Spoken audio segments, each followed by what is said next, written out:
There was confusion in Enugu, the Enugu state capital, when a police inspector attached to special protection units started shooting sporadically. The action left 5 people dead and 4 others injured. At the Gulf Estate in Enugu Metropolis, the State Police Command disclosed that the policeman has been arrested and taken into custody pending conclusion of investigation to unravel the circumstances surrounding the incident. Is this the case of he went into depression? You know, whatever we say on his state of mind, we may be having conjectures because tests have not been carried out.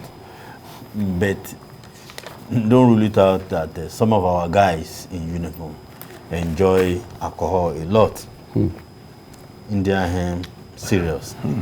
No, if you move with them, you will know. I'm not saying all of them, but the folks that get sent out, you know, roadblocks, you know, patrol, all those things. Some are always drunk, perpetually they drunk. are deep into it. So they know all the joints that they... I won't say, you are not serving in Sambisa, Boko Haram front, so you can't tell me it's depression. You go home, you work so hours, you go home. I don't think it's depression. You should think around, you know, abuse of some things like alcohol, like, you know, drugs. People love that a lot. I'm seeing our guys in uniform. Many of them do. Do you understand my point?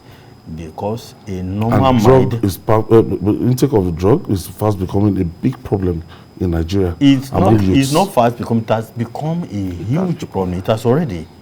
It has already. I can take you People to so many drugs. rehabilitation centers. What you will see, especially, you know, government doesn't have rehabilitation centers anyway, but the ones we have by our churches and some private individuals, what you will see, children of the big men and women in Nigeria. So it's not, don't think it's the problem of ordinary folks. No, children of, you know, successful, I mean, big names in our country. So we have that as a problem. So how, you cannot tell me that a normal policeman will carry his gun and be shooting and be killing people. It is not normal. It is not normal. And the police will do well by not trying to, you know, spin something out of this to say it's depression. This cannot be a depression thing. This cannot be a depression thing.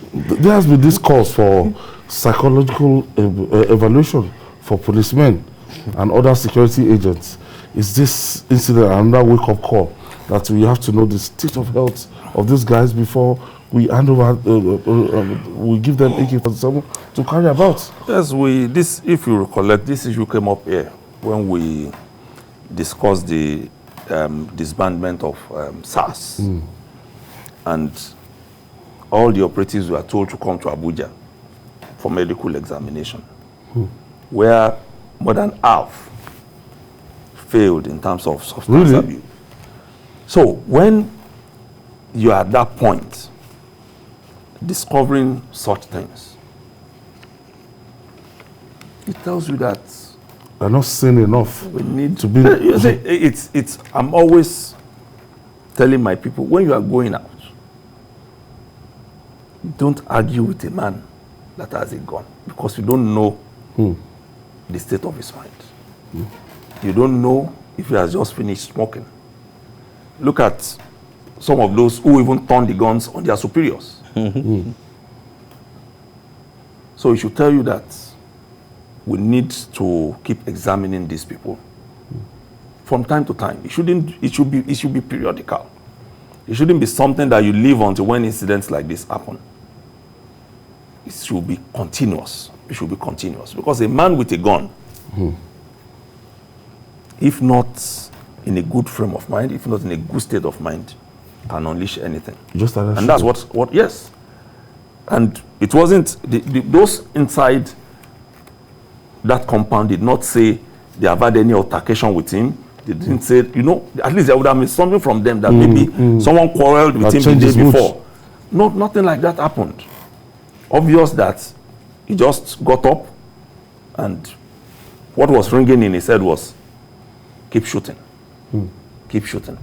So we need such kind of examination carried out on the SARS team, on I thought we had this kind of problem predominantly abroad, where you just see an individual, private citizen, get a gun to school, shoot students, go to church or mosque, shoot them randomly, and that happens like every other time now. Because drugs is yes. also so influenced by drugs. I mean, over there, what is responsible for our own here? Remember some years ago here in Ketu, one hotel there, where you see a policeman shot many people dead and killed himself. It was all over the news at the time. You remember? Yeah. So it's something that happens and happens and again and again and again. But the truth is, I happened to, investigate the one in Ketu, and it was confirmed dead drunk.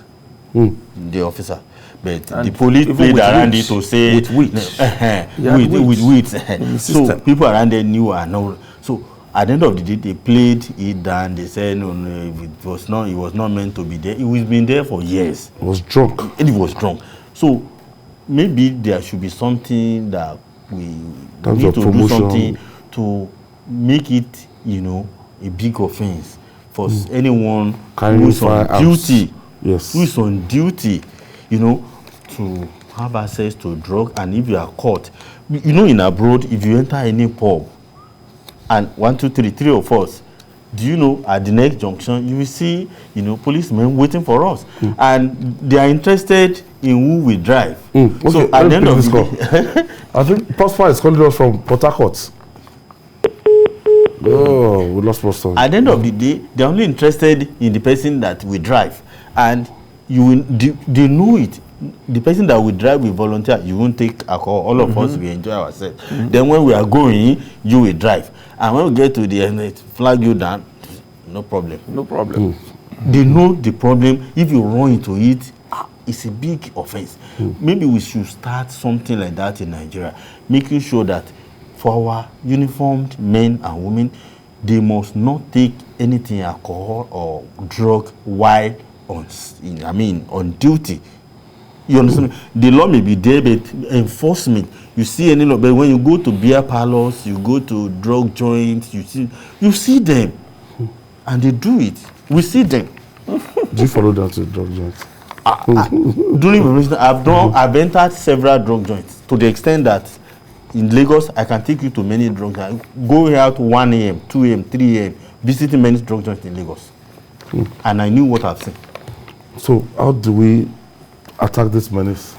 Well, we have to police the police. that is the way of sound mind with somebody that's police the police. For instance, some weeks back, I was driving down from my children. When I was going into my children's school, I saw a patrol vehicle. They were stopping people and all the rest. Regular? Yes. By the time I was coming back, that patrol vehicle had left there and was parked in front of a beer parlor. Please go ahead. Let me quickly check. Mohammed is calling us from Gombe State. Wow. Yes, good afternoon, gentlemen in the studio. Yes, thank you for joining us, Mohammed. Thank you very much. My name is Mohammed, calling from Gombe. All right, go ahead with your contribution. Yes, let me start with the first item that we have talked about, Nadeko issue. I think we have to grow up and tell ourselves the crystal reality. We are not sincere like the other Adekule Yusuf is saying. We always conspire to call for, particularly the Nadeko. The ability of knowledge is your ability to foresee future. Why did they not call for that constitutional reconstruction whatsoever during Obasanjo? Whenever you see Nadeko are clamoring, they are clamoring for something that they have on their own political, selfishness there. So for us, we are just looking at it that maybe it's just political distraction, and they have other motive. What is that restructuring all about? You are saying, power devolution. You have state, you have local government. What do you want federal government to do for this thing? Is this to hand over everything for the political power? You see, we are not sincere. In Nigeria, we always deceive ourselves with. Thank you for your contribution, Mohammed. That's like, I asked you earlier I asked you because I had to gauge this in, and I've discovered that, look, this is where we have the problem.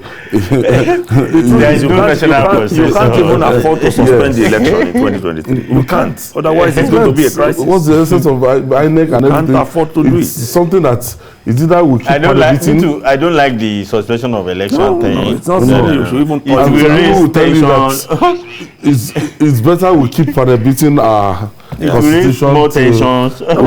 In fact, apart from panel beating, like we have said, the personnel that get into those positions, our representatives, we need to work on them. We've been talking of one governor for a very long time in this country, Peter Obi. What extra did he do other than to go in there and be sincere with what he was doing? So sometimes it might not, it doesn't have to do with the documents. It doesn't have to do with the documents. It's the individual. The individual driving it. Okay. That we're not sincere enough. I'm a businessman. I say I want to go into the Senate. And then I still want to be collecting this so-called 15 million per month. Why can't I do something voluntary? Look at the man, the boxer, Pacquiao, in his own country. He's doing things for, he went into the Senate, he tried Manny Pacquiao, he tried the presidency, and these are things he's doing voluntarily, not because of the money involved. Let us do it for once. Let the payment for the National Assembly members be held, like we are holding for ASU, we are holding for Sisanu, and let us see what happens. So, it's the personnel. That's the top those that last thing I didn't play. My last thing is, if we like reduce restructuring from now till forever, the restructuring of our values, of our mind, it matters more. is much more important. The individuals. If you borrow the American Constitution and bring it to Nigeria, it will still fit. Nigeria will still fit. Because the ruling elite, the politicians, we don't have the sincere ones among them now. So sad. I thank you, Adekule Yusuf. Thank you for your contribution. Thank you. Dr. Oladipo. Yes, sir. Thank you for your contribution. And that's our offering today.